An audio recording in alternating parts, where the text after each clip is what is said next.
Hello दोस्तों, आपका स्वागत है मेरे YouTube channel Sanskrit class with Manish sir. तो आज का जो हमारा टॉपिक है वो है कक्षा 10 का, यानी कक्षा 10 का जो पार्ट 3 है जिसका नाम है शिशु लालनम। शिशु लालनम, शिशु का दुलार।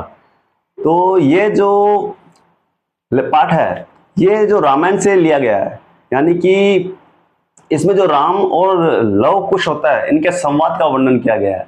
ठीक है, तो एक बार क्या होता है जब राम अश्वमेध यज्ञ करते हैं तो उसमें क्या होता है, जो राम का घोड़ा होता है उसको ये लव कुश पकड़ लेते हैं। तो उस समय क्या होता है जब ये दोनों राम के दरबार के अंदर उपस्थित होते हैं तो राम और इन दोनों का जो संवाद होता है, जो बातचीत होती है, उसी का ही इसमें वर्णन किया गया है। तो इसमें मैं आपको इस पाठ के माध्यम से जो महत्वपूर्ण प्रश्न होंगे वो मैं आपको बता दूंगा।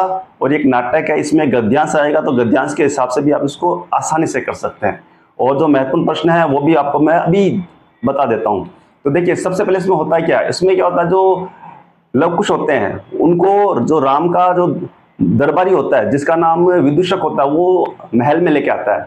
और वो लाने के बाद में जब जब वो राम के सामने आते हैं तो राम को नमस्कार करते हैं, प्रणाम करते हैं। तो वो राम से पूछते हैं कि आप कैसे हैं, तो राम बोलता है कि आप दोनों को देखने से मैं अच्छा हूँ। तो इस प्रकार से जो राम होता है उसको उन दोनों को सिंहासन पे बिठाने के लिए बोलते हैं कि सिंहासन पे आ जाओ, बैठ जाओ। तो वो दोनों मना कर देते हैं कि नहीं, ये राजा का आसन है, यहाँ पर बैठना उचित नहीं है। तो इस प्रकार से जो राम है उनको बोलता है कि ज्यादा तुम ना वो शिष्टाचार मत दिखाओ। तो वो भी वापस जवाब देते हैं कि आप भी ज्यादा दयालुता मत दिखाओ।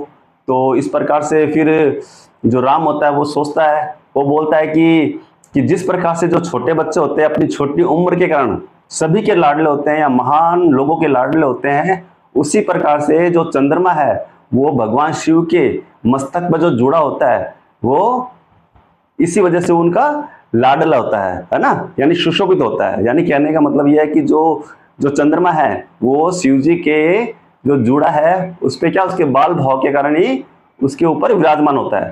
तो इस प्रकार से वो आगे जब उनसे पूछता है कि तुम्हारे नाम क्या है तुम्हारा, तो वो बताता है कि मेरा नाम लव है। तो दूसरा बताता है कि मेरा नाम कुश है। तो उसके बाद में वो उससे पूछता है कि तुम्हारे वंश के कर्ता कौन है, तो वो दोनों कहते हैं कि हमारे वंश के कर्ता सूर्य हैं।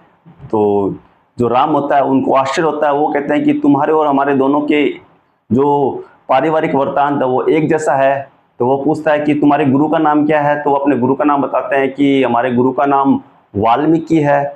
तो उसके बाद में फिर वो मतलब जो राम होता है उसको क्या होता है, सब कुछ अपने परिवार के हिसाब से लगता है।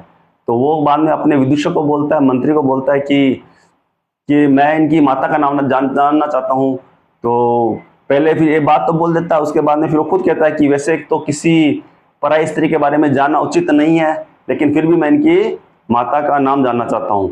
तो जो विदूषक होता है वो उससे पूछता है कि तुम्हारी माता का क्या नाम है। तो माता का नाम बताने से पहले फिर वो नाम बताने से पहले वो पूछता है कि उसके आपके पिता का क्या नाम है। तो वो जो बच्चे होते हैं वो बोलते हैं, पहले लव कुश होते हैं, वो बोलते हैं कि हमें पता नहीं है। तो इतने में क्या, थोड़ी देर के बाद में जो कुश होता है वो बोलता है कि मैं जानता हूँ उनका नाम। तो वो कहता है क्या नाम है, तो वो बोलता है कि निरंकुश। निरंकुश का मतलब होता है निर्दयी। तो वो कहता है कि उनका नाम निर्दयी है। तो उनको आश्चर्य होता है कि निर्दयी ये कैसा नाम है। तो जो राम होता है वो कहता है कि इनको जो तुम्हारी ना माता है वो उनको निर्दयी क्यों बुलाती है। तो वो बोलती है कि जब हम ना बदमाशी करते हैं तो जो हमारी माता है वो हमें बोलती है कि हे निर्दयी के पुत्रों, बदमाशी मत करो। तो इसलिए उनका नाम क्या है, निर्दयी है। तो वो कहता है कि बहुत अनोखा नाम है। राम बोलता है अनोखा नाम है। तो उसके बाद में जब वो उसको कहता है, उसके बाद में उसको पूछता है कि मैं तुम्हारी माता का नाम जानना चाहता हूँ। तो वो माता का नाम, तो वो कहते हैं कि जो हमारी माता है उनके दो नाम है। तो राम कहता है कैसे। तो वो कहता है कि जो हमारे जो गुरु हैं वाल्मीकि हैं वो उनको वधु कहते हैं, और जो तपोवन में रहने वाले हैं वो उनको क्या बोलते हैं, वो उनको देवी यानी देवी बोलते हैं। तो इस प्रकार से उन दोनों की जो वार्तालाप होती है वो धीरे धीरे आगे बढ़ती है, अपने अंतिम समय पर पहुंचती है। तो वो मन में सोचता है कि ना कि ये दोनों ही मतलब इनका जो पारिवारिक वृत्तांत है वो बिल्कुल ही हमारे जैसा है। तो इस प्रकार से बात होते हुए क्या होता है, पर्दा गिर जाता है। ठीक है, तो इस प्रकार से ये लेसन में आपके यही रहेगा।